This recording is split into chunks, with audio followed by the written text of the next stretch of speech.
샬롬 샬롬 샬롬. 하나님 사랑한다 여러분, 주 안에서 사랑합니다. 오늘 10절 말씀, 지난주에 이어서 다시 한번 고넬료 중심으로 하나님이 기억하신 사람입니다. 고넬료는 1절부터 8절까지 우리 합독했는데 어쩔 수 없이 한 번 더 주석 부분 보고 갑니다. 굉장히 중요한 것은 이방인과 이제 유대인, 어느 곳이나 다 하나님께서 은혜를 주시는 문이 열리는 그런 아주 중요한 부분입니다. 백부장 고넬료 환상을 보죠.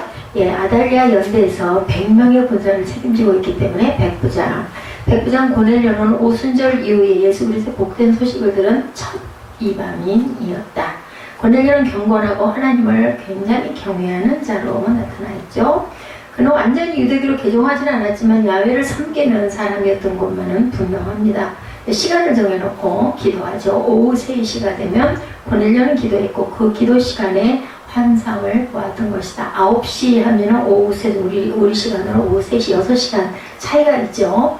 이방인 성도에 대해서 누가복음 23장 47절에 백부장이 그 된 일을 보고 하나님께 영광을 돌려 이르되 이 사람은 정녕 의인이었도다 하고, 베드로의 부름에 대해서 9절에서 16절에 고넬료의 경건은 그의 기도와 가난한 자들에 대한 관대한 구제로 증명이 이미 되었습니다. 천사는 그에게 피장이 시몬의 집에 머무는 시몬이라는 베드로에게 사람을 보내도록 지시하죠. 5절에 천사가 떠나자 고넬료는 3명의 경건한 종을 부릅니다. 7절입니다. 그리고 일어난 모든 일을 말하고 요빠로 보내어 시몬 베드로가 있는 곳이죠. 8절에 세 사람은 고넬료의 설명을 듣고 가이사랴에서 남쪽으로 33마일 떨어진 요빠로 갑니다. 천사에 나타난 부분에 대해서 마태복음 28장 2절에 큰 지진이 나며 주의 천사가 하늘로부터 내려와 돌을 굴려내고 그 위에 앉았다 증거합니다.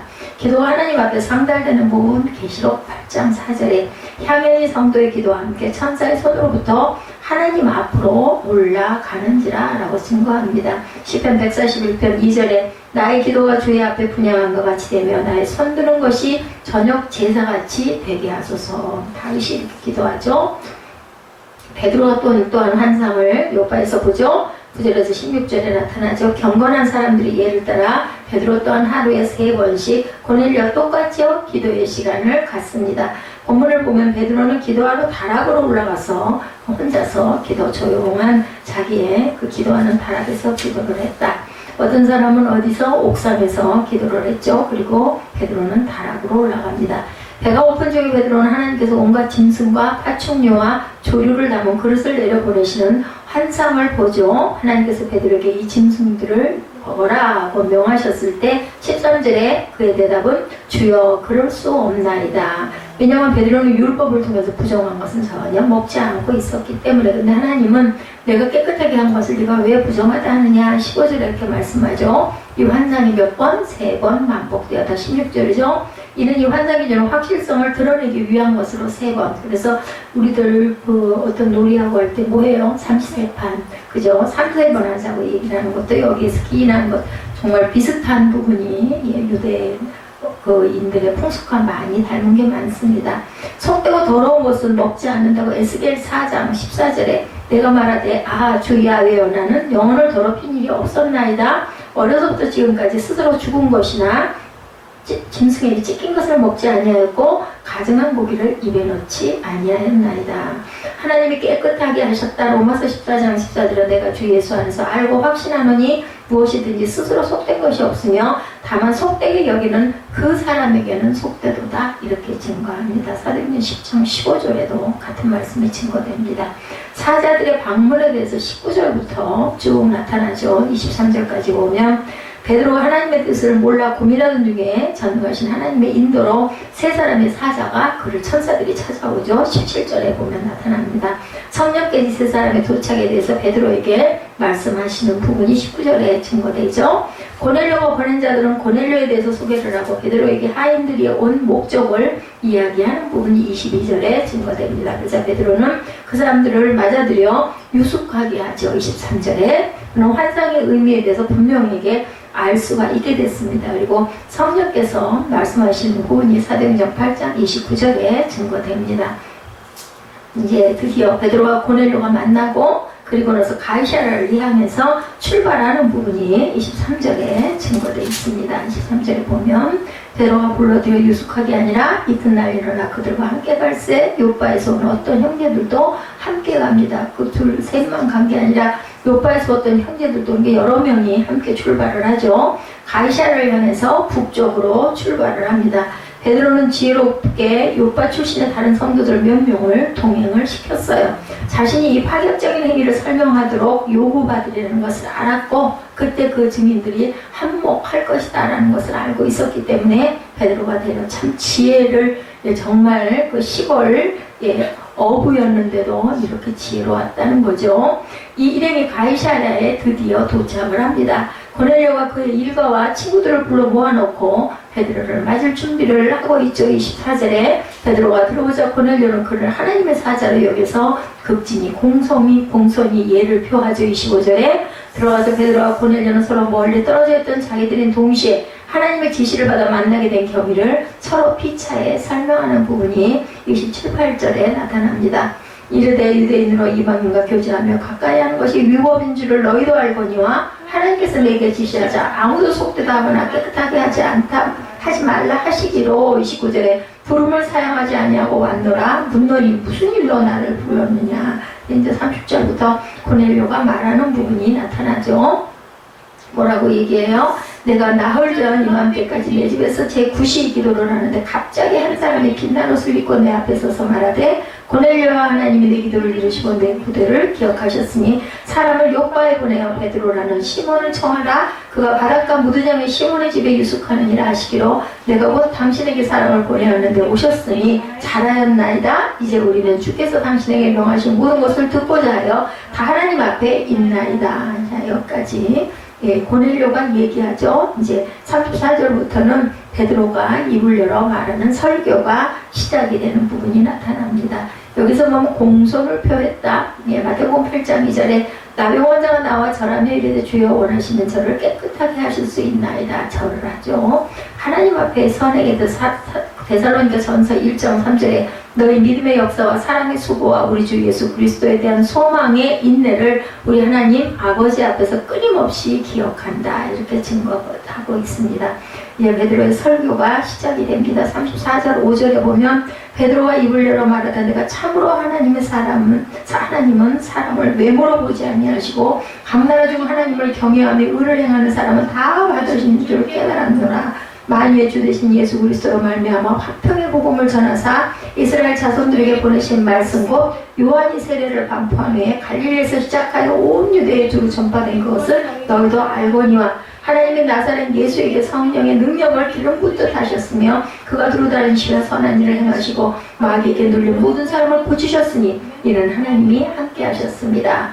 우리는 유대인의 땅과 예루살렘에서 그가 행하신 모든 일의 증인이라. 그들이 나무에 달아 죽였으나 하나님의 사흘 만에 다시 살리사 나타내시되 모든 백성에게 하신 것이 아니요 오직 미리 택하신 증인 곧 죽은 자 가운데서 부활하신 후 그를 모시고 음식을 먹은 우리에게 하신 것이라. 우리에게 명하사 백성에게 전도하되 하나님의 살아있는 자와 죽은 자의 재판장으로 정하신 자가 곧 이 사람인 것을 증언하게 하셨고 그에 대하여 모든 선지자도 증언하되 그를 믿는 사람들이 다 그 이름을 힘입어 죄사함을 받았다 하였느니라. 이렇게 증거하죠. 믿는 자는 다 죄사함을 받았다라는 내용을 말씀합니다. 유대인들은 그를 나무에 달아 죽였으나 그 주님은 부활하셨고 사도들은 부활의 증인들인 것이다 라는 것이 바로 베드로의 설교의 요점이었어요. 그리고 나서 이방인들도 이제 성령을 받는 부분이 나타나죠. 보니 44절에 베드로가 이 말을 할 때 성령이 말씀 듣는 모든 사람에게 내려오시니 베드로와 함께 온 할례받은 성도들이 이방인들에게도 성령을 부어주심으로 말미암아 놀라니 이는 방언을 말하며 하나님 높임을 들르미러라. 이에 베드로가 이르되 이 사람들이 우리와 같이 성령을 받았으니 누가 능히 물로 세례를 베품을 금하리요 하고 명하여 예수 그리스도 이름으로 세례를 베풀라 하니라. 그들이 베드로에게 며칠 더 머물기를 청하니라. 제가 이 10장에서 정확하게 깨달아 알았던 부분이 그전에도 이걸 분명히 많이 12번도 더 읽었을 텐데 성령을 받은 이후에 침례를 받았구나. 이 부분을 저는 새롭게 10장에서 깨달았습니다. 그래서 이방인들에게 세례를 베푸는 부분이 나타나죠. 사도행전 8장 38절에도 이에 명하여 수레를 멈추고 빌립과 내시가 둘 다 물에 내려가 빌립이 세례를 베푸는 부분. 이것도 이사야를 풀어 알려줘서 깨달아 알고 나서는 세례를 받는 부분이 나타나죠. 성령이 임하신 사건이 데살로니가전서 1장 5절에 이는 우리 복음이 너에게 말로만 이른 것이 아니라 또한 능력과 성령과 큰 확신으로 된 것임이라 우리가 너희 가운데서 너희를 위하여 어떤 사람이 된 것을 너희가 아는 바와 같으니라 라고 얘기합니다. 야, 아까 우리 박정현 팀장님 오셔서 제가 얘기를 하다가 깜짝 놀랐어요. 참 나는 진짜 아무것도 아니구나 하는 생각을 했습니다. 이제 수영장 가서 이야기, 수영을 하면서 몸이 건강해졌다는 이야기, 가게 된 그 내용, 그런 부분을 간증으로 전달을 했어요. 한 10분, 15분 정도 이야기를 하면서 제가 말미에 뭐라고 그랬냐면, 하나님께서 지금도 나와 함께 계시는구나 라는 것을 제가 느꼈습니다 라고 얘기를 했더니 그 팀장님이 단큼 얼른 받아서 하는 말씀이 하나님이 항상 함께 하세요 라고 얘기를 해서 제가 속으로 깜짝 놀랐어요. 그래서 나중에 카톡으로 인사를 했거든요. 그 얘기를 들으시면서 하나님이 얼마나 기뻐하셨을까. 그렇죠. 함께 하시는 것을 우리는 늘 알면서도 순간순간 잊어버릴 때가 있는데 이렇게 어떤 사건, 그죠? 어떤 것들이 저한테 탁 왔을 때, 와, 이거 진짜 하나님이 함께 하시는구나. 제가 아무리 생각해도 아까도 그 팀장님도 수영을 조금은 하나 보더라고요. 좀 알더라고요. 그래서 제가 그 내용을 내가 이렇게 수영을 하고 있다는 이야기를 했더니 그 얘기를 하나도 안 듣고 그게 중독성이 있을 수 있으니까 목사님 그 부분을 잘 조심하셔서 중독이 되지 않도록 조심해야 된다. 그래서 중독이 되지 않았다는 증거는 제가 이렇게 내면적으로 허리는 어쩔 수 없다 치지만 이렇게 많이 여러 부분들이 건강해지고 너무 기쁘고 즐거운데도 불구하고 아침이면 살짝씩 뼈가 날 때도 있다고 제가 그런 얘기를 했어요. 그래서 사탄은 어느 곳에서나 틈을 삐짓고 밀고 들어오려고 하는 걸 아는데도 아침에 일어나가지고 예배를 드리고 나면 그 다음 부분이 나도 모르게 자동으로 행해져서 가게 되고 또 집엔 또 들려야 되기 때문에 이렇게 매일매일 하루도 빼놓지 않고 그때 이후로 지금까지 한 5개월이 아직 꽉 차질 않았어요. 이렇게 매일매일 하고 있는데 아마 우리 체육관의 역사상 저처럼 1시간을 풀로 잠깐도 쉬지 않고 수영을 하는 사람, 뭐 빠르지는 않지만, 상급반 그 사람들처럼 그렇게 빨리 30초에 왔다 갔다 하거나 이런 거는 못하지만은 쉬지 않고 끊임없이 아마 이렇게 하는 사람은 저밖에 없을 것이다 라고 제가 그렇게 얘기를 했더니 염려 우려를 많이 하면서도 얼굴에서 광채가 나신다고 그게 뭐 칭찬인지 아니면 정말 느낌인지 아니면 또 위로인지는 모르겠지만 그렇게 하고 그렇게 그러면서 이제 미안해 하는데 꼭 보면서 음료수는 자기 돈으로 산 것 같아요. 꼭 하나를 거기 편의점에서 사가지고 올라오는 것 같고 나머지는 이제 그 병원에서 나온 거 지난번하고 똑같이 그걸 가지고 와서 아이가 정말 이거 도시락을 싸는데 굉장히 도움이 되는데 지난번에 제가 인사를 했는지 모르겠습니다 했더니 그때 말씀하셨다고 그러면서 자기는 그게 너무나 죄송하다고 자기가 준비한 선물도 아니고 병원에서 준 이것을 이럴 때만 와서 찾아뵙게 돼서 너무너무 죄송하고 가면 분명히 혼이 날 거다라는 생각을 하고 왔다라고 얘기하는데 정말 볼수록 사람 정말 단정하고 정말 그 모범이 되는 그런 분이구나 하는 생각이 들더라고요. 아들은 아주 그냥 개웃기가 말로 할 수가 없을 정도로 어떤 물건도 놔둘 수가 없을 정도로 지금 아주 온 집안을 휘젓고 다닌다고 하면서 얼마나 좋아하는지 그 모습을 보면서 정말 이런 기쁨 때문에 사람은 살고 가정을 이루고 사는구나 하는 생각도 들었습니다. 물망초라는 꽃말에 대한 이야기 여러분들 다 아시죠? 유럽에서 두 번째로 긴 강 다뉴브 강가를 사랑하는 남녀가 걷고 있었어요. 강가에 꽃이 피어있는 것으로 참 꽃이 이쁘네요 하고 여자가 감탄을 하자 남자는 손을 뻗어서 그 꽃을 꺾다가 디디고 있는 흙이 무너지는 바람에 강에 빠져서 죽고 말았습니다. 필사적으로 헤엄을 쳤지만 물살이 너무 세서 나올 수가 없어서 자꾸만 떠내려갔습니다. 여자는 강가를 따라 뛰어왔지만 어쩔 수가 없어 얼마나 기가 막혔어요. 저 같으면 어떻게 했을까요? 수영을 할 줄 아니까 물에 들어갔을까요? 모든 것을 체념한 남자는 꽃을 여자에게 던지면서 나를 잊지 말아요. 왜 웃어요?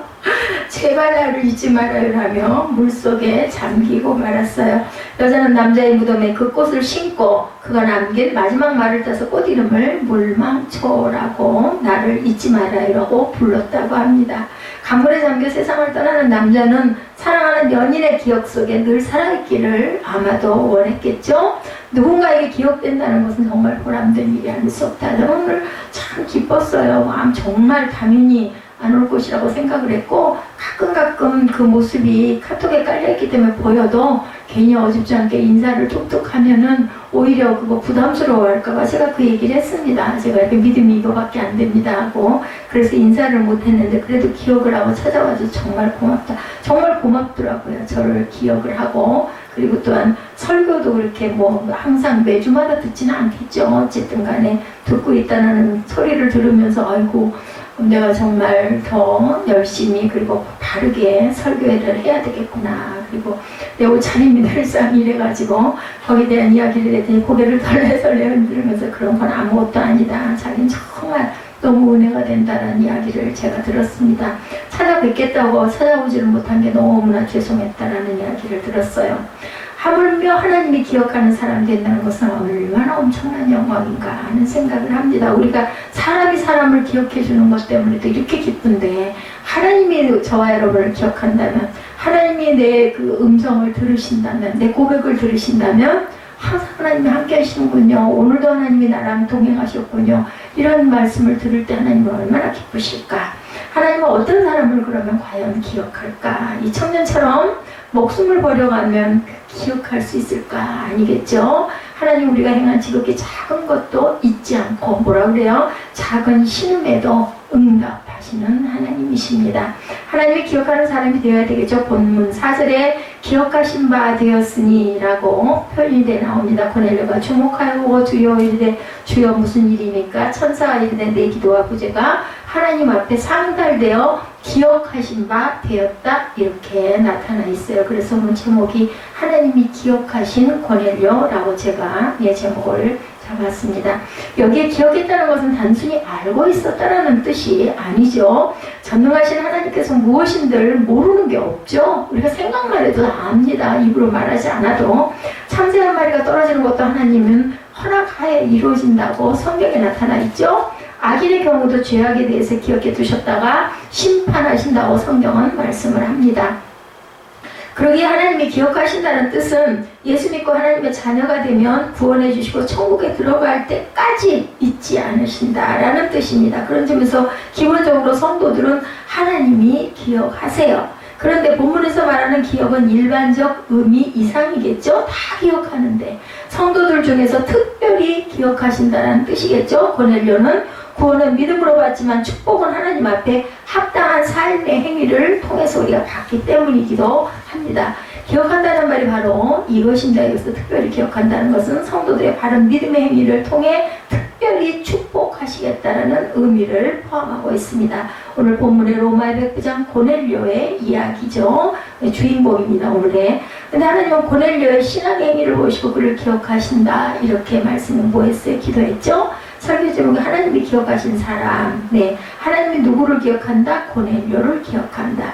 우리들도 고넬료의 신앙을 위해서 하나님 앞에 기억되는 저와 여러분들이 되기를 주님의 이름으로 축복합니다. 사도행전에 각 장마다 특징이 나타나는데 그때마다 인물이 나타나죠. 7장에는 전체가 스데반 이야기였었고 8장에는 빌립 집사의 전도하는 이야기가 나오고 9장에는 사울이 회심한 이야기가 나타납니다. 그리고 오늘 본문 10장에는 로마의 백부장 고넬료의 이야기 아시겠죠? 무슨 이야기인지. 7장에는 스데반, 8장에는 빌립 집사의 전도, 9장에는 사울의 회심, 그리고 10장에는 고넬료의 이야기입니다. 하나님이 기억하고 있는 고넬료는 과연 그러면 어떤 사람인가? 1절에 가이사랴에 고넬료라는 사람이 있으니 이달랴 이태리죠. 부대라는 군대의 백부장이다. 100명의 부하를 거느린 사람을 백부장이라고 그러죠. 자, 신약 성경에 보면 백부장의 직위를 가진 사람이 여러 명 나오는데 모두 다 믿음이 신실하고 공명정대한 사람이었습니다. 가버나움의 백부장은 믿음이 좋아서 그의 종이 중풍병에 걸리는 것을 예수님이 치료해 주시죠. 그리고 이번한 믿음이 없다라고 칭찬하십니다. 또 예수님의 사형을 집행하던 백부장은 한마디로 예수님은 의인이었다라고 이야기를 합니다. 그리고 바울 사도를 로마로 호송했던 백부장은 바울을 죽음에서 구원해 줍니다. 그런데 성경에는 그들의 행위와 백부장이라는 직업만 기록되어 있을 뿐 이름은 없어요. 그런데 오늘 본문의 백부장 고넬료는 가이사랴에 고넬료라는 사람이 있으니 이달리아라는 군대의 백부장이라고 이름이 구체적으로 기록이 되어서 나타나는 게 특징입니다. 가이사랴에 주둔한 백부장이다. 당시 가이사랴는 두 곳에 있었죠. 하나는 본문에 나오는 가이사랴로서 요파 항구에서 30km 떨어진 곳에 있는 지역이고 이제 지도를 보면 나타나 있는데, 또 하나는 베드로가 위대한 신앙 고백을 한 가이사랴 빌립보 지방 두 군데입니다. 같은 이름인 가이사랴지만 다르죠, 위치가. 이곳은 예루살렘에서 북쪽으로 20km 떨어진 곳에 있어요. 오늘 본문의 가이사랴는 당시 팔레스타인 총독의 본부가 있는 곳이었죠. 가이사랴란 가이사의 고을이라는 뜻을 갖고 있습니다. 가이사랴라는 것은 이 도시는 대헤롯이 화려하게 만들어서 로마 황제 아우구스투스에게 바친 도시이기도 합니다.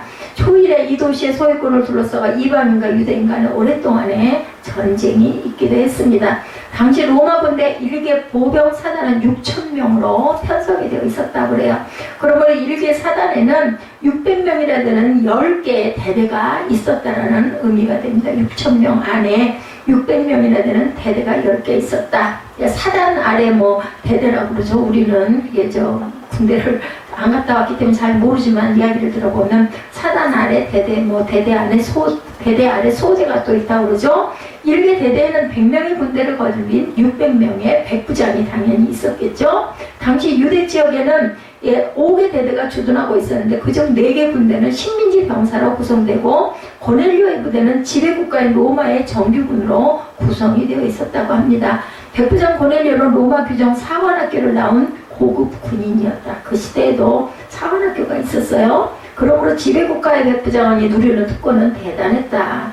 당시 로마 군인들은 굉장한 세도가였다고 합니다. 특히 로마는 점령지 이스라엘을 다스릴 때 예루살렘에는 로마 총독을 두었고 가이사랴에는 군인들이 주둔을 해서 정치를 하고 있었습니다. 그러니까 고넬료의 위치는 굉장히 높은 지위였다는 것을 우리가 알 수가 있다. 그런데 너무나 귀하고 귀한 것은 고넬료는 하나님께서 기억하는 사람이었다는 게, 게다가 이렇게 지위도 있고 그죠, 세력도 있고 정말 이 훌륭하고 인정이 되는 사람이 하나님이 기억까지 했으니 얼마나 대단합니까? 하나님은 천사를 보내어 고넬료에게 말하기를 내 부재와 기도가 하나님 앞에 상달하여 기억하신 바 되었다. 4절에 얼마나 좋은 축복이죠. 공부를 잘하는 학생에는 우등상을 수여하죠. 일정 기간 결석 없이 다닐 때는 개근상을 수여합니다. 우리 학교 다닐 때는 우등상보다 개근상의 의미가 더 좋았었죠. 국가에 무언가 공헌을 했을 때는 훈장을 수여하죠. 이러한 것은 모두 기억하였다는 의미가 있습니다. 이렇게 상을 받는 것은, 훈장을 받는 것은.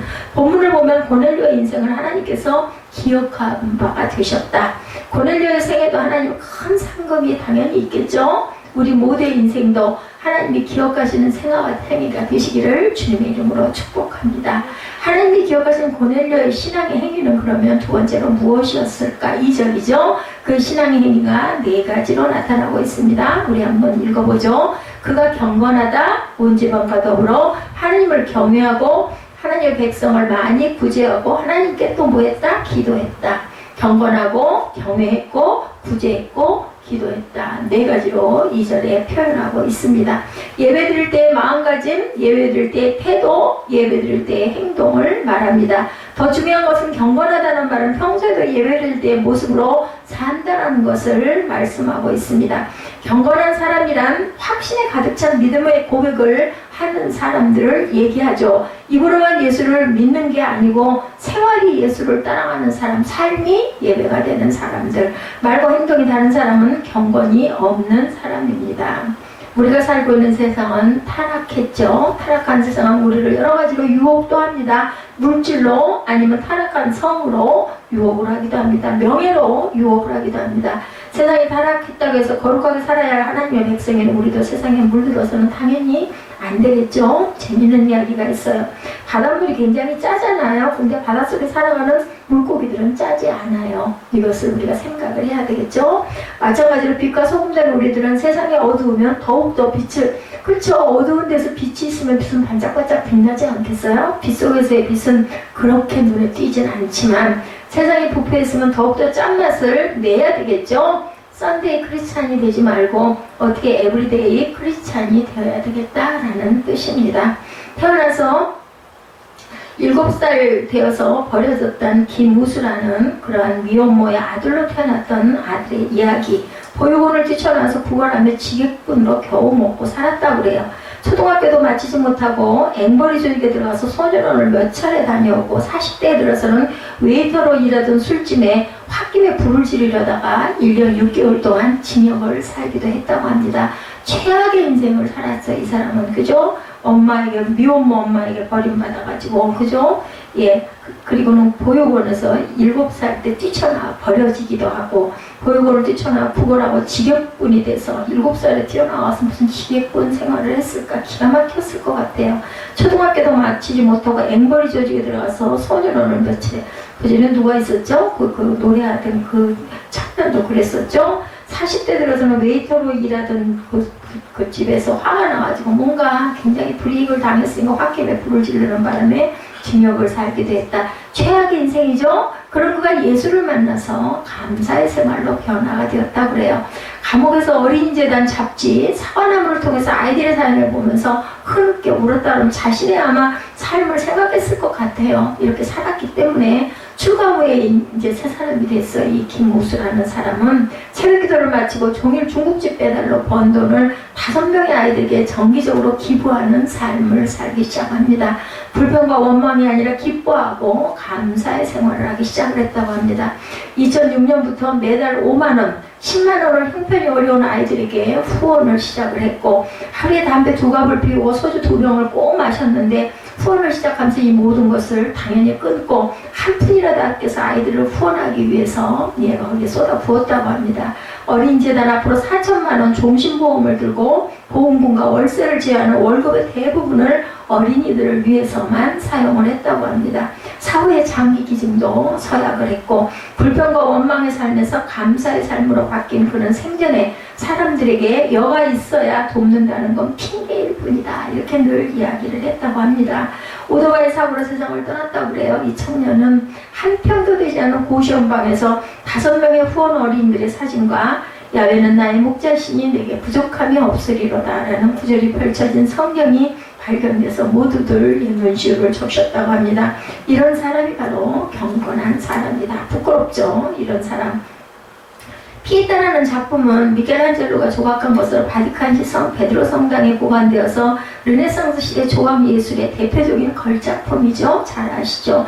당시 로마의 체류 중이었던 프랑스 추기경 장드 빌레르의 의뢰로 3년에 걸쳐서 만든 게 바로 피에타의 상이라고 그래요. 유일하게 미켈란젤로가 직접 자신의 이름을 작품에다 새긴 작품이기도 하다고 합니다. 이 작품은 마리아가 십자가에서 내려진 예수의 시신을 안고 무릎에 안고 비탈에 잠겨있는 모습으로 보는 사람들로 하여금 정말 가슴이 저며지는 아픔과 성스러움을 느끼게 한다고 그래요. 피에타상이 완성되었을 때 교화영과 추기경 귀족들이 제막식에 모였어요. 모든 사람들은 피에타상에 압도되었다고 합니다. 교황은 미켈란젤로에게 당신이야말로 위대한 예술가요 라고 치하를 하자 미켈란젤로가 대답하기를 교황님 피에타상은 제가 조각하지 않았습니다. 저는 다만 하나님의 대리석 덩어리 안에 만들어 놓으신 피에타상이 드러나도록 겉에 붙은 부스러기들을 제거했을 뿐입니다 라고 대답을 했다고 합니다. 피에타는 경건한 마음이라는 뜻을 갖고 있습니다.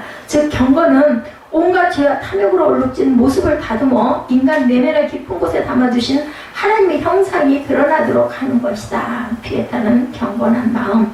바리새인들은 이 경건을 흉내내기를 좋아했다고 그러죠. 예전에 경건한 사람들은 늘 말씀을 묵상하고 기도하는 자세로 길을 걸어다니다가 나무에 이마를 부딪혀서 피를 흘리기도 했다고 그래요. 그래서 이마에 피가 흐르는 사람을 보면 경건한 사람이다라고 불렀대요.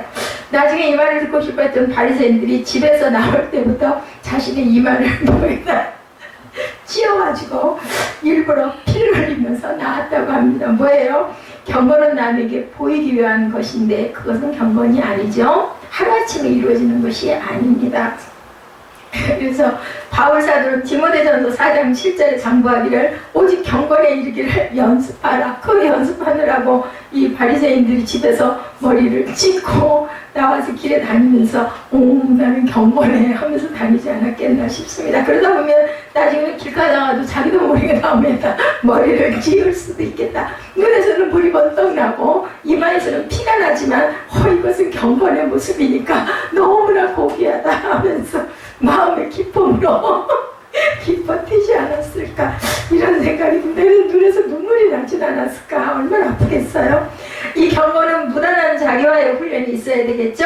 운동선수들은 피나는 훈련과 연습 끝에 챔피언이 되고 금메달을 따고 1등을 해서 국민들을 기쁘게 하고 그저 나라의 그 부귀를 선양하기도 합니다.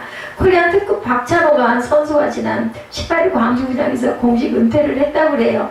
IMF로 굉장히 힘들 때 국민들이 굉장히 힘이 되었던 분이 박찬호 선수였다고 그러죠. 그는 연습 훈련하고 소문이 났다고 그래. 걔 명성이 연습에서 온 거라고 합니다. 그렇게 연습을 열심히 했다고 그러죠. 그가 얼마나 국민들에게 감동을 주었는지 그 영광과 감동은 잠시뿐이고 영원한 것은 아닙니다. 그러나 신앙 안에서 경건은 범사에 유익하다 이렇게 말씀합니다. 경건하게 살면 범사가 잘 풀린다라는 말씀입니다. 쉽게 말하면 이 땅에서도 복을 받고 살다가 천국에서도 풍성한 부름의 산이 있다는 것, 이것이 영원한 거다. 아까 우리 전도사님이, 바울 전도사님이 저보고 그 맨날 여름에 입는 그 옷이 제가 오늘 듣기 싫어가지고 오늘 날씨가 조금 이제 견딜만 하니까 저는 정말 못 견디겠고 그게 제일 시원하기 때문에 그걸 입거든요.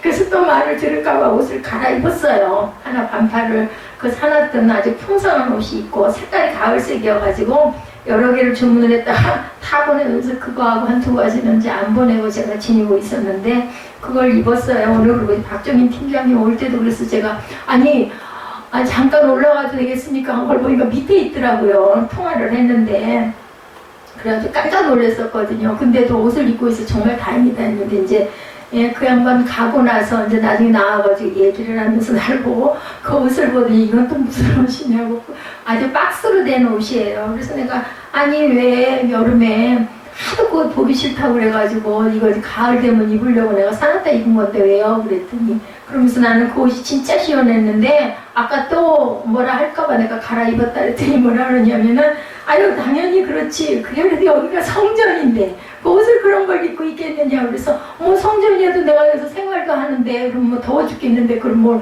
꼭꼭 쳐입냐 그게 꼭 경건일까. 제가 이제 경건 이야기를 하다 보니 그 생각이 나서 여러분은 어떻게 생각하십니까? 뭐 옷을 더워가지고 좀 시원하게 파인 옷을 입었기로 제가 뭐 혼자 있으면서 하나님이 저를 보시면 애기로 보실 거 아니겠어요? 그리고 뭐 제가 경건에 옷을 그렇게 뭐 시원하게 입었다고 그래서 그게 꼭 경건한 모습이 아닐까 이런 생각을 했어요. 뭐 본인은 안 그랬나? 본인도 반바지에다가 맨날 혼자 있을 때 그렇게 입고 뛰어다녀가지고 우리 그 유효진 집사가 교회 안에서 똑같은 얘기예요. 성전 안에서 반바지 입고 뛰어다닌다고 흉봤던 일도 생각이 납니다. 그것 때문에 경건이고 아니고는 저는 아니라고 생각을 합니다. 우리는 경건을 연습을 하기도 해야 합니다. 연습은 또한 훈련이기도 하죠. 뭐 누군가가 있을 때 목사가 그 옷 입고 있으면 물론 그러니까 제가 위에다 가운을 입잖아요. 그죠? 한 벌을 입기도 합니다. 훈련은 반복해야 효력이 나타나고 끊임없이 경건의 연습이 필요하다. 기도도 봉사도 헌신도 여기에서 우러나와야 된다는 겁니다.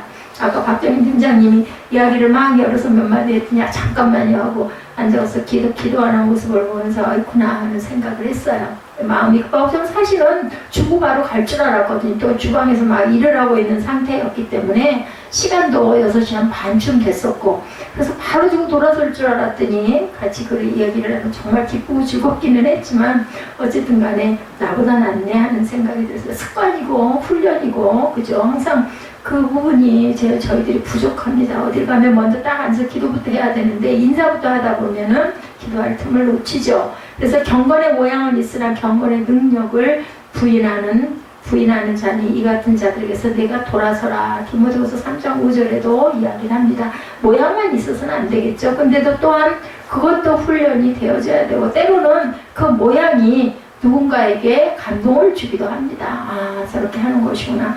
우리 그 김종국 집사는 그렇게 어딜 가든 다 앉으면은 경건한 모습으로 기도한다고 그러잖아요. 그 김종국 집사가 주일 예배 때 온몸을 비틀면서 머리를 극적거리면, 아, 내가 제일 힘든 건 뭐냐면 왜 머리를 들었다 쳐먹었다를 수십 번 하는지 그거만 좀 안 했으면 좋겠어. 그리고 또 때로는 또 막 머리를 막 긁어가지고 끝에다가 또 그냥 막 이런 걸 보면 얼마나 죽겠나 속으로 생각해서 한편으로는 안타깝다가도 한편으로는 언제나 조금 괜히 저 몸부림이 없어야 되거든요. 몸부림이 이제 없어지기 시작하면 아, 은혜를 좀 받는구나 할 텐데 소용이 없더라고요. 뭐 어떤 얘기를 해도 소용이 없고 예배가 짧으면 짧은 대로 찬양을 할 때도 수십 번 수백 번 머리를 쳐박았다 들었다. 예배 때도 마찬가지예요. 그건 정말로 내면적인 경건의 모습은 아니다. 앉아가지고 다 기도하는 자세 어디 갔을 때 그건 굉장히 중요하고 우리도 본받아야 됩니다. 어떤 면으로는 배우기도 해야 됩니다. 훈련이 돼야 됩니다. 그래서 교회를 오랫동안 섬긴 분들, 집사님도 그렇고 권사님들도 그렇고 이런 분들은 그게 딱 습관이 돼 있어요. 근데 이제 그렇지가 못한 경우에는 그게 어디 가면 나타나죠. 인사하고 얘기하다 보면 깜빡 넘어갈 때가 있습니다. 그래서 우리가 항상 경건의 모양도 또 중요하지만 예, 그 모양이 있고 능력도 있어야 된다. 경건의 입술이 있습니다. 입술에서 나오는 말로 금방 경건을 알 수가 있죠. 그 사람이 무슨 말을 하는가를 보다 보면 아, 이 사람 경건한 사람이다. 그리고 그 능력을 갖고 있다. 이걸 알 수가 있다는 거죠. 경박한 말들은 경건이 아니죠. 음담 패설도 당연히 경건이 아닙니다. 쌍소리도 당연히 아니죠. 성경적 언어가 경건의 입술입니다. 한마디 한마디가 경건의 모양이 입술에서 저희들 성경 말씀을 통해서 나타나죠. 또한 경건의 옷이 있습니다. 아까 제가 옷 얘기를 잠깐 했지만 화려하게 여성들이 입고 있는 옷은 성적 충동을 자아내는 옷이죠. 미니스커트 입은 여인을 보고 경건하다고 말하지는 않습니다. 그래서 주일 예배는 예배 때 옷차림은 그런 부분들을 좀 감안하고 입을 필요가 있습니다. 군복을 입고 있을 때 경건하다고 말하지 않습니다. 수영복을 입고 있는 모습도 경건의 옷은 아닙니다. 깨끗하고 수수하고 거부감이 없는 옷. 제가 입는 여름에 입는 그 옷은 경건한 옷은 아닙니다. 그렇기 때문에 그런 부분을 단정하게 입어야 되겠다. 대제사장은 허리부터 넓적다리까지 보이지 않는 옷을 입으라고 하나님은 말씀을 하셨어요. 더 중요한 것은 행위로 나타나는 신앙의 인격을 거룩한 옷으로 표현하기도 합니다. 거룩한 옷을 입으면 거룩한 행동이 나온다. 우리가 교복을 입으면 그저 학생다운 자세를 하게 되죠. 그리고 또한 군인이 군복을 입으면 그저 딱 단정한 자세, 차렷 자세가 나오기도 합니다. 경건의 자세가 있죠. 무릎을 꿇고 기도하는 자세는 경건한 자세이고 팔짱을 끼고 설교를 듣거나 코를 후비며 기도하는 것은 경건한 자세가 아닙니다. 조용히 앉아서 경청하는 자세, 팔을 올리고 기도하는 자세, 눈을 하늘로 향하고 부르짖는 자세가 경건의 자세이다. 분류를 하자면 그렇다라는 거죠. 경건한 말, 경건한 옷, 경건한 자세는 경건의 모양이다. 그런데 경건의 능력도 있습니다. 경건의 모습이 있는 진정한 경건이 없으면 경건의 능력이 또한 나오지 않습니다. 그래서 기본 자세도 중요하죠. 외식이죠. 가식이기도 합니다. 진정으로 경건해야 하고 믿음에는 경건이 더해져야 좋은 믿음이 되기도 한다. 그래서 어떤 면으로는 경건의 그 어떤 의복, 경건의 자세도 굉장히 중요하다. 온 집으로 더불어 하나님을 경외하며 살았다. 하나님께서 왜 우리를 세속으로 불러들이셨을까? 왜 우리를 예수님 앞으로 불러내셨을까? 한마디로 말하면 하나님을 예배하도록 부르신 거잖아요. 예배받기 위하셔서 우리를 지으시기도 하셨습니다. 하나님의 영광을 드러내기 위해서. 그래서 성도의 가장 큰 의무는 예배드리는 일이다. 성도의 첫 번째 할 일이 하나님께 예배드리는 거죠. 이것이 없으면 그 사람은 크리스찬이 아닙니다. 여기 경외는 하나님을 바르게 섬기는 자세를 이야기하고 있습니다. 예배드리는 자세죠. 고넬료는 온 가족이 그 가족은 예배를 드렸습니다. 이 모습은 우리 하나님이 그 모습을 기억했다라고 말씀을 한 거죠. 여기 온 집이라는 말은 가족 구성원 전체를 말합니다. 그래서 제일 먼저 가정이 회복되는 게 제일 중요하죠. 1절에 가이사라에 고넬료라는 사람이 있습니다. 부대라는 군대의 백부장인데 그가 경건하여 그 다음에 온 집안과 더불어 하나님을 경외하며 백성을 많이 구제하고 하나님께 항상 기도했다. 경건한 가정입니다. 자, 그의 독실한 신앙 상태를 나타내죠. 혼자만 독실한 게 아니라 온 가족이 모두 독실한 가족이었다. 인간들은 왜 하나님을 두려워할까? 하나님은 절대자이지만 인간은 상대자이기 때문입니다. 하나님은 영원자이지만 인간은 유한한 자이기 때문이죠. 하나님은 전능자이지만 인간은 무능자이기 때문이기도 합니다. 또 하나님은 창조자지만 인간은 피조물이기 때문입니다. 하나님은 죽이시기도 하시고 살리기도 하시고 음부에 내리시기도 하시고 올리기도 하시는 분, 가난하기도 하시고 부하기도 하시고 낮추기도 하시고 높이기도 하시는 분, 하나님을 경외한다는 것은 이 사실을 그대로 인정하는 것이 경외하는 모습이다. 고넬료는 로마의 장교로 식민지 백성을 통치하는 장교였었죠. 로마는 다실론입니다. 황제를 신봉합니다. 로마는. 그럼에도 불구하고 고넬료는 유일신은 유대교의 하나님을 온 가족을 믿고 있었다는 것은 놀라운 일이 아닐 수 없다. 우리가 지금 이 시대에는 뭐 그럴 수 있겠지. 근데 사실은 그 시대에는 정말 어려운 일이었다는 거죠. 중세 기독교사에 나오는 성 안토니오는 재산의 전부를 팔아서 구제하고 자기는 빈손 들고 사막에 가서 수도 생활을 했어요. 수도할 때 하루는 하나님의 음성이 들렸어요. 안토니오야, 내가 아무리 경건하게 살고자 하지만 알렉산드리아의 신발 고치는 노인보다 못하다. 이렇게 얘기를 하시는 거예요. 안토니오는 그 말을 듣고 이렇게 거룩한 삶을 드리고 전 재산을 다 드렸는데 신발을 고치는 노인보다 못하다니 고민에 빠지고 마음에 정말 너무 억울하다는 생각이 들었다고 합니다. 그리고 알렉산드리아로 노인을 만나러 왔어요. 네, 안토니오가 너무나 마음이 답답해서 그 노인을 만나서 안토니오는 어떤 방식으로 살아가고 있습니까? 라고 물었어요. 그래서 노인이 대답합니다. 저는 너무 생활이 가난하기 때문에 신발을 고쳐주는 생활을 하고 저녁에는 가정예배를 드리고 아이들에게 하나님을 공경하는 법을 배우게 하는 것이 저의 하루 일과입니다. 이렇게 대답을 했다고 합니다. 그러니 안토니오가 이 할아버지를 따라갈 수가 없었겠죠. 생활 전체가 그렇다니. 우리가 하나님을 경외하는 것을 얼마나 하나님이 기뻐하시는지 모르겠다. 예, 이사야 33장 6절입니다. 하나님을 경외하는 것은 보배라고 이야기합니다. 보석과도 같다는 뜻이죠. 그만큼 귀하게 여기신다라는 뜻입니다. 시편 111편 10절에서 야훼를 경외함이 지혜의 근본이라고 얘기하죠. 이런 사람이 지혜 있는 사람이고 인정받는 사람이라는 뜻이죠. 전도서 12장 13절에 야훼를 경외하는 사람의 본분을 다하는 것이다. 이렇게 이야기합니다. 하나님의 창조의 목적대로 사는 사람이죠. 사람의 본분을 다하고 그 시편 19편 9절에도 야훼를 경외함이 정결한 것이다. 이렇게 표현하고 있습니다. 하나님 이런 사람을 깨끗하게 보시고 귀하게 보신다.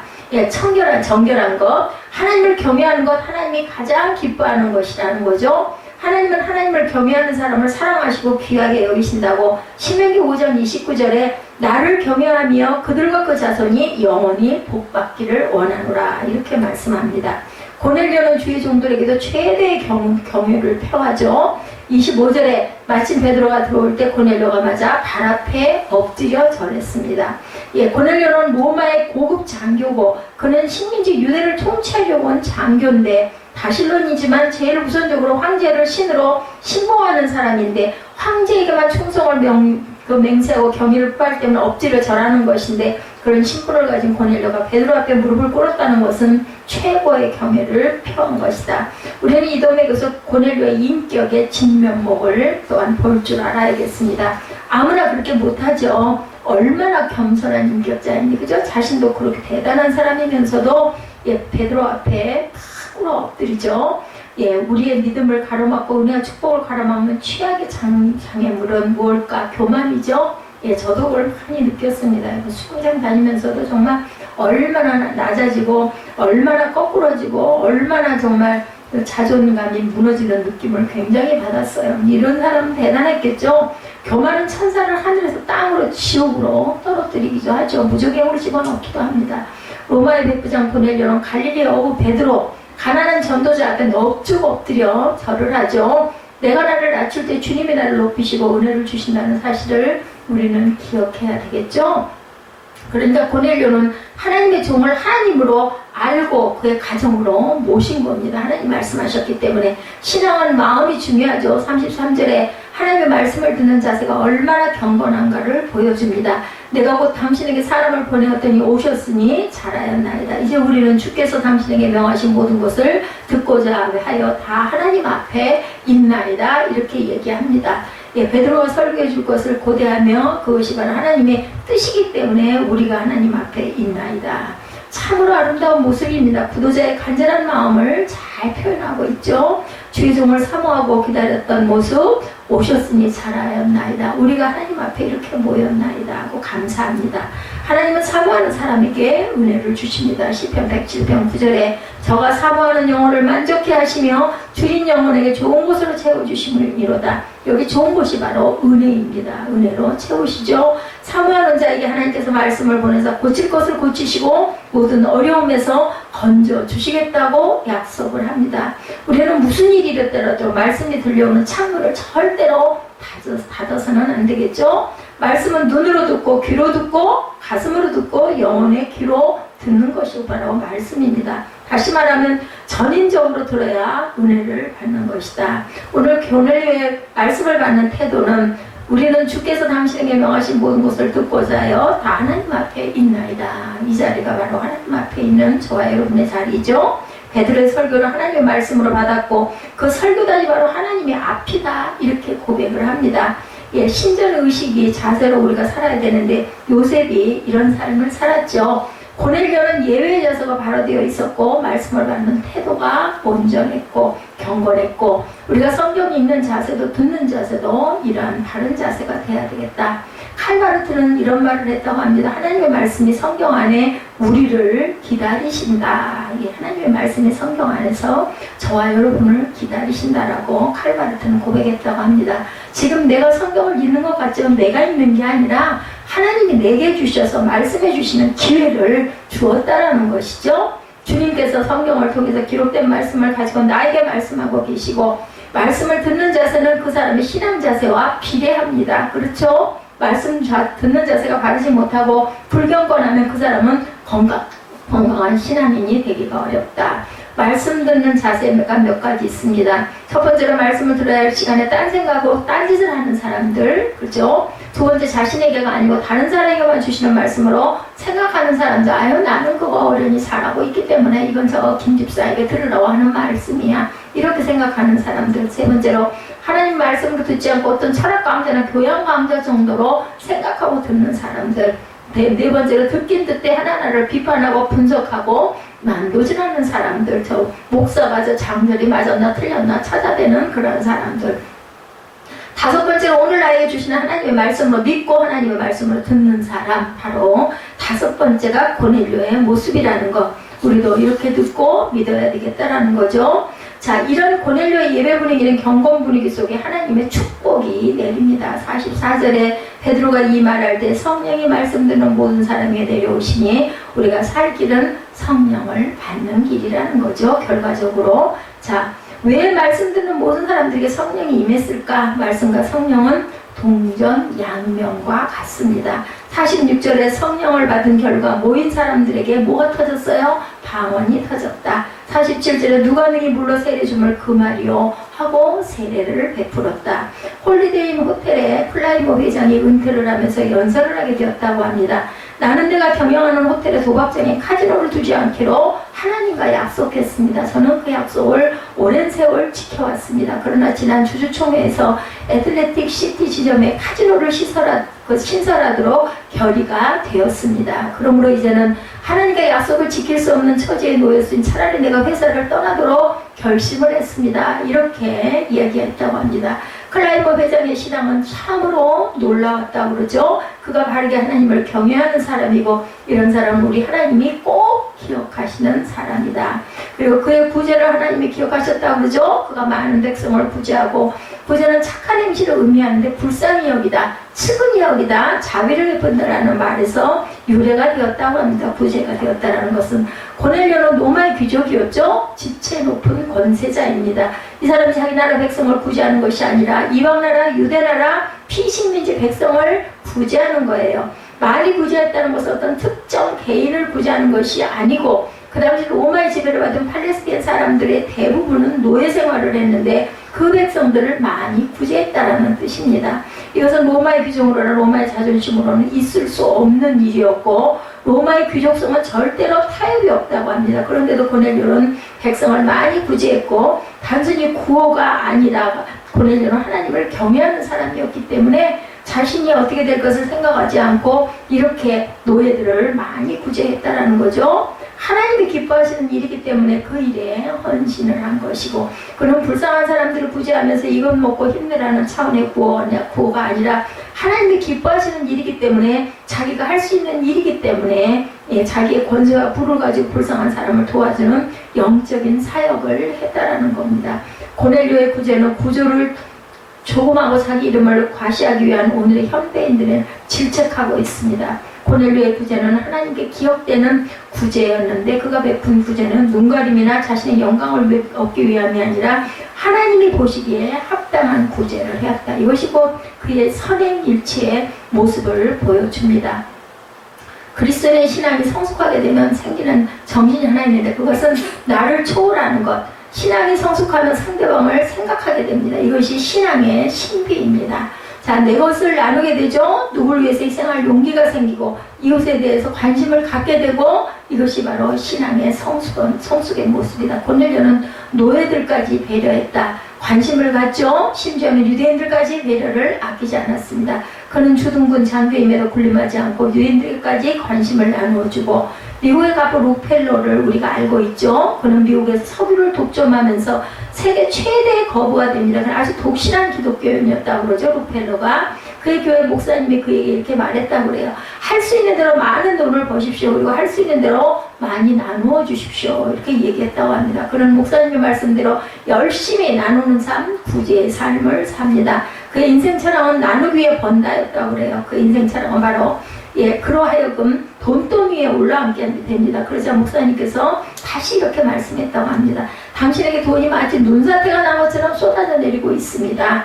그러니 눈사태보다 훨씬 더 빠른 속도로 나누어 줘야 합니다. 만일 그렇지 않으면 당신과 당신의 가족들은 그 눈사태에 깔려서 죽고 말 것입니다. 그런 목사님의 이 말씀을 명심했다고 합니다. 그러기에 그에게 쏟아져 내리는 축복은 그러하여금 더 큰 나눔의 사람으로 만들어갔고, 그로 인해서 미국 전역에서 그의 도움을 받지 않은 자선단체가 거의 없을 정도였다고 합니다.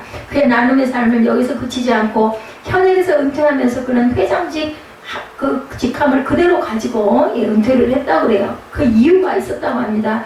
그것은 현역 생활에 대한 미련 때문이 아니고, 만약 회사가 잘못돼서 직원들이 감옥에 가야 할 일이 생기면 내가 대신 가기 위해서 회장직을 유지한다라고 말했다고 합니다. 이 사람이야말로 바늘길을 통과한 부자였다고 그러죠. 오늘 우리 사회에 있는 교회들이 이렇게 이런 사람들이 많이 나와야 되겠죠. 황상민 교수는 우리나라 부자를 4가지 유형으로 분류하고 있습니다. 배고픈 부자, 먹어도 또 먹으려 하는 사람, 바로 배고픈 부자. 돈을 벌고 또 벌고 벌면서도 돈만 벌려고 하지 쓰지 않는 사람은 배고픈 부자. 항상 배가 고픈 사람처럼 먹으려고만 한다. 2번째, 품격 부자가 있다고 그러죠. 자기의 품위를 유지하는 데 신경을 쓰는 부자. 고급 승용차를 타죠. 고급 옷을 입고 화려한 집을 꾸미고 항상 자기가 부자인 것을 드러내려고 돈을 풍성하게 쓰는 부자입니다. 그리고 또한 차 없는 부자. 내 돈 내가 쓰는 누가 뭐라고 하느냐는 듯이 물 쓰듯이 막 써대는 그런 부자. 아랍 석유 부자는 자기 옆에 미녀 가수를 앉혀놓고 노래를 시작해서 끝날 때까지 돈을 뿌려준다고 합니다. 신나게 노래를 불러댑니다. 그 가수는 돈이 수북히 쌓이는 재미로 노래를 마음껏 부른다고 그러죠. 빌딩 위에서 10,000원짜리 돈을 한 상자 뿌릴 때 사람들이 돈을 주려고 미친듯이 모이는 모습을 보면서 통쾌함을 느낀다고 그러죠. 사람들을 가지고 노는 듯한 쾌감을 가지는 철없는 부자다. 그리고 존경받는 부자가 있습니다. 4번째로 남에게 존경받는 곳에 돈을 쓰죠. 누가 봐도 존경받게 행동하고 돈 있고 존경이 따르고 있습니다. 오늘 고넬료가 그렇게 살았고, 록펠러가 또한 그렇게 살았고, 우리 모두도 부자가 되어서 존경받는 성도들이 되시기를 주님의 이름으로 축복합니다. 하나님은 구제하는 일을 꼭 기억하시고 갚아주시죠. 잠언 19장 17절에 가난한 자를 불쌍히 여기는 것은 야훼께 꾸이는 것이니 그 선행을 갚아주시라고 말씀을 합니다. 부자가 다른 사람에게 무엇인가를 주었다면 하나님이 꾸는 것이고 하나님이 갚아주시겠다라는 겁니다. 어느 부자가 하나님 앞에서 심판을 받고 있었다고 그래요. 하나님이 책망하십니다. 너는 나를 믿지도 않았다. 그렇게 물질이 많으면서 남에게 준 적이 없다. 지옥으로 가라. 그때 부자가 대답합니다. 저 한 번 거지에게 500원을 준 기억이 납니다. 라고 대답을 했어요. 하나님께서 그 사람의 행위로움을 보시더니 말씀하죠. 그렇다. 거지에게 500원을 준 것이 기록되어 있구나. 그리고 천사에게 말합니다. 저 부자에게 500원을 주어서 지옥으로 보내라. 가진 부자는 순간이나 버린 부자는 영원합니다. 성경에 부자 이야기 많이 나오죠. 마태복음 19장에 예수님이 길을 가실 때 부자 청년이 따라와서 어떻게 하여 영생을 얻겠나이까? 라고 묻죠. 예수님은 율법을 지키라고 말씀합니다. 그는 율법은 어려서부터 지켰다고 자신 만나게 말할 때 예수님이 말씀하죠. 내가 온전하고자 할진대 내 소유를 팔아 가난한 자들에게 주라. 그리하면 하늘에서 보화가 내게 있으리라. 그리고 와서 나를 따르라. 그러나 그 청년은 너무 가진 게 많았기 때문에 그것이 아까워서 따라갈 수가 없었죠. 그리고 그 후 영원히 그 부자 청년은 등장하고 있지를 않습니다. 지금까지도 나타나지가 않죠. 아마 지옥에서 고통을 당하고 있지는 않을까. 가진 부자는 순간입니다. 반대 이야기인 누가복음 19장 삭개오, 그도 부자였죠. 세리장이었습니다. 지위도 있고 돈도 많았죠. 그는 예수님을 만나고 변화됩니다. 키가 작아 예수님을 볼 수가 없어서 뽕나무 위에 올라갑니다. 사모하는 마음이 있었던 거죠. 내가 오늘 내 집에 유하겠다 하셨고 그를 데리고 그의 집으로 가십니다. 삭개오가 예수님을 만나고 처음 고백한 것은 주여 보시옵소서 내 소유의 절반을 가난한 자들에게 주겠사오며 만일 네 것을 토색한 일이 있으면 4배나 갚겠나이다. 이렇게 고백합니다. 그랬을 때 예수님이 오늘 구원이 이 집에 이르렀으니 이 사람도 아브라함의 자손임이라고 말씀을 하죠. 예루살렘에 아리마대 요셉이라는 사람이 있었습니다. 예수님이 십자가에 못 박혀 돌아가시죠. 갑자기 장례를 치러야 할 때 아리마대 요셉이 부자였죠. 자기가 묻히려던 무덤을 주님에게 드리고 그 무덤은 세계인이 찾는 세계 제일 유명한 빈 무덤이 됩니다. 주님에게 내놓으니까 이렇게 영원하죠. 이런 것처럼 가진 부자는 순간이나 버린 부자는 영원하다. 기도의 사람을 하나님이 또한 기억하시죠. 하나님께 항상 기도하더니, 여기서 항상이란 말은 시간을 정해놓고 기도했다는 이야기입니다.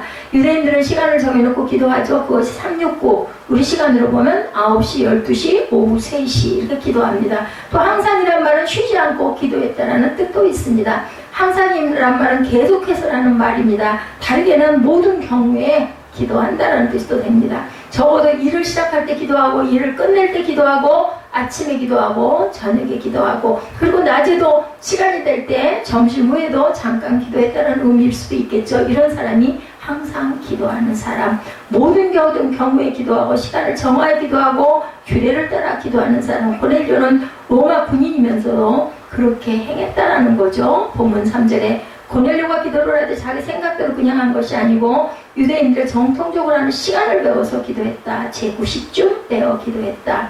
우리가 시간을 정해놓고 기도하는 것 귀중한 신앙의 자세이기도 합니다. 그런데 영적인 사람은 영적인 사람끼리 통했던 거죠. 그 시간에 고넬료도 기도했고 요바에 있는 베드로도 기도했습니다. 똑같은 시간에 하나님은 가이사랴의 고넬료에게도 천사를 보내서 말씀하기를 요바에 머물고 있는 베드로를 청에다 예배를 드리라고 하셨고 요바의 베드로에게는 고넬료의 집에 가라고 계시를 하십니다. 베드로가 안내자의 인도를 받아 고넬료의 집에 가보니 온 식구가 모여 기다리고 있었죠. 그래서 베드로가 예배를 드릴 때 그 집에 성령이 충만하게 임했던 것, 이미 준비된 집이었고 성령의 은혜는 준비된 곳에 임한다는 것을 또한 여기서 증거합니다. 제너럴 모터스 최고 엔지니어 찰스 캐더링의 일화입니다. 그는 빈틈없는 기술을 가지고 있었기 때문에 자동차 업계는 물론 사회적으로 알려진 사람이었는데 어느 날 모임에서 사회자가 그의 신하의 손을 높이 쳐들며 캐더링 씨, 이 손으로 한 일 중에서 가장 위대한 일이 뭡니까? 라고 물어봅니다. 사회자는 물론 모임에 참석한 사람들은 자동차 탄생이라는 말을 예상합니다. 그러나 그는 이렇게 말했다고 합니다. 이 손으로 한 일 중 가장 중요한 일은 두 손을 모아 하나님께 기도한 일입니다. 시편 32편 6절이죠. 이로 말미암아 모든 경건한 자는 주를 만날 기회를 얻어 주께 기도할지라 진실로 홍수가 범람할지라도 그에게 미치지 못하리라.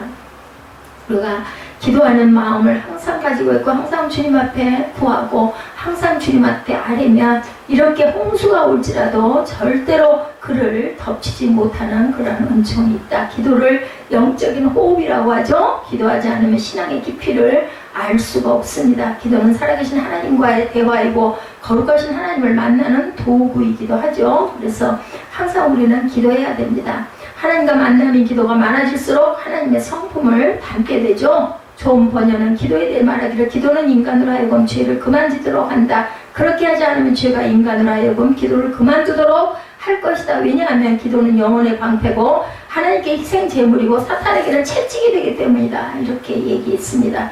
로마 제국이 멸망했던 원인 중에 하나가 가정이 붕괴였다고 합니다. 로마가 무너져가는 모습을 지켜보면서 철학자가 얘기합니다. 애국자여 가정을 지키시오. 그의 기도문 가운데 신이시여 기도하는 가정을 로마에 다시 일으켜 세워 주옵소서 이렇게 얘기했다고 그래요. 당시 로마는 술 취함과 방탕과 타락으로 가정이 무너져가고 있었고 고넬료도 로마의 가정이 무너지고 있다는 사실을 잘 알고 있었습니다. 자신의 가정만은 지키고 싶었을 것이고 그는 그 해답을 유대인의 가정에서 찾습니다. 나라를 잃어버리고 절대적 빈곤에 허덕이면서도 가정의 가정됨을 잃지 않았던 유대인들을 그는 보았던 것이고 그래서 고넬료는 하나님이 기억할 수 있는 믿음의 길을 택한 것 우리도 고넬료의 신앙을 배워서 그대로 행하시기를 주님의 이름으로 축복합니다.